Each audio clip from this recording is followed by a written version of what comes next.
కేసీఆర్ పీరియడ్లో ఒక రకంగా చెప్పాలంటే రైతులను రాజులుగా చూడాలనే లక్ష్యం కేసీఆర్. ఆ విషయంలో ఆయన నేను తప్పుపట్టా. ఆయన దానికోసం చేయగలిగినంత ప్రయత్నం చేస్తూనే వచ్చాడు. బడ్జెట్ పర్మిట్ చేసినంత వరకు వాళ్ళకి సపోర్ట్ ఇస్తూనే వచ్చాడు. దేశంలోనే మొట్టమొదటిసారిగా రైతు బంధు కాన్సెప్ట్ అనేది ఆయన ఇంప్లిమెంట్ చేశాడు. దానికి అందరూ వెల్కమ్ చేశారు. ఈవెన్ నీతి ఆయోగ్ లాంటివి కూడా ప్రశంసించినాయి. యునైటెడ్ నేషన్స్ కూడా రైతులకు ఆయన చేసిన సపోర్ట్ను అభినందించింది. సో అటువంటి ఒక మంచి స్వర్ణయుగం వైపుగా ఆ ప్రస్థానం మొదలైంది. దాని రిజల్ట్ కూడా కనబడ్డది. రైతుల్లో ఆత్మహత్యలు తగ్గినాయి బాగా, ఇండిపెండెన్స్ తగ్గింది.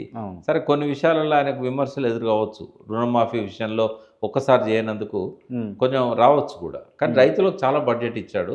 అన్నిటికంటే ఇంపార్టెంట్ ఆత్మహత్యలకు కారణమైన సాగునీరు లేకపోవడం, దాన్ని ఆయన చేయగలిగాడు. దాంతో ప్రొడక్షన్ విపరీతంగా పెరిగింది అగ్రికల్చర్ సెక్టార్లో.